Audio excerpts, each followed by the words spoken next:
Karoline Leavitt started the briefing like it was a sunny Monday picnic. Happy Monday, folks. The economy's booming, inflation's down, and President Trump is one handshake away from world peace. In less than 4 minutes, she blamed terrorists on Biden, accused Jill of staging a national gaslight campaign, declared the border record secured.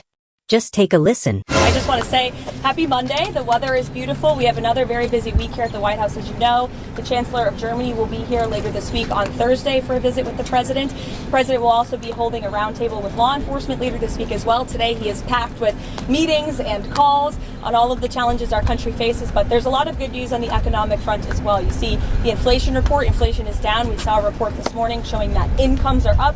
Consumer confidence in May jumped to the highest it has had in a month jump in 4 years. So there's a lot of good news. There's a lot of work to do, and the President's hard at it. So why don't I take a few questions? Karoline, what can you say to the Jewish community today to ensure that the White House is doing everything they can to keep them safe after the horrific attack in Boulder, and also the 2 Israeli embassy staff who were targeted just last week here in our nation's capital? Yeah, we have seen 2 horrific cases of anti-Semitic violence in our country in the last 2 weeks, and it is unacceptable to this President and this White House. And rest assured, to all Jewish Americans across our great country, this President has your back, and he's not going to allow anyone to take part in violent terrorism, acts of terrorism in our country. And that's what this case in Boulder, Colorado is being investigated as. Kudos to our FBI Director, Kash Patel, for immediately calling this a targeted terrorist attack. That's clearly what it was.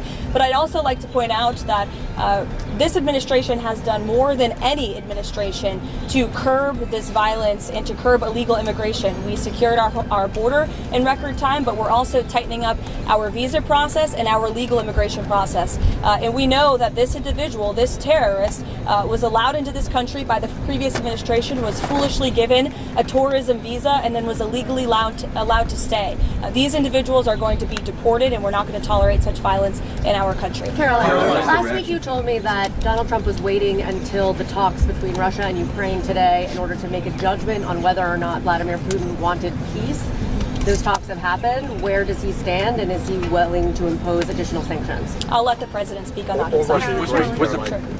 Today, the Russian and Ukrainian delegations met in Istanbul, but the Turkish president is suggesting that it's high time that leaders, President Erdogan, President Trump, President Putin, and President Zelensky meet in Istanbul.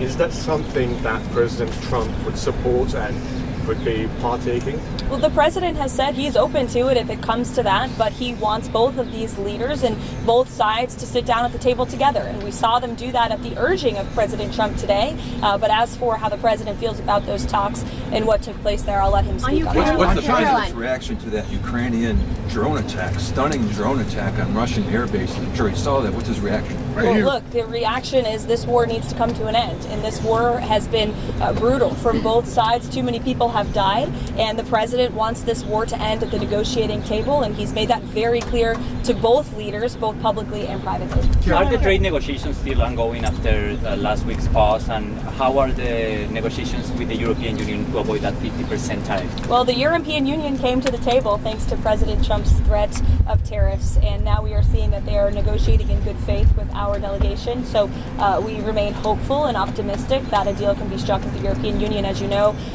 we are in discussions with many other countries around the world as well who understand the need to cut a good deal with this president and the administration. And Secretary Bessay and Secretary Lutnick, Ambassador Greer continue to work around the clock on this. These attacks are concerning. We saw the firebombing of the Pennsylvania governor's mansion, as well as what happened over at the museum here in Washington, and now this most recent attack. Is there concern in the administration that there could possibly be some sleeper cells here in the United States?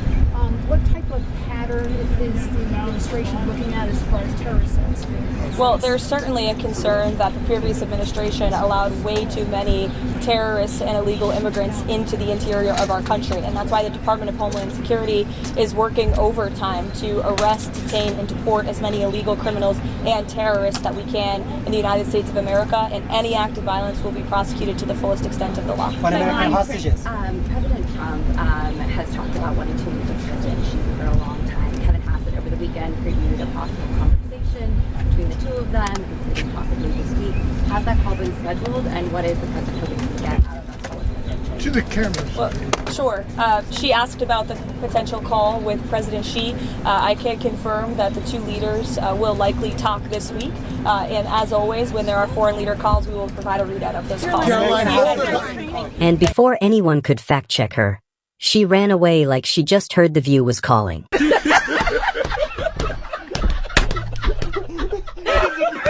Yo!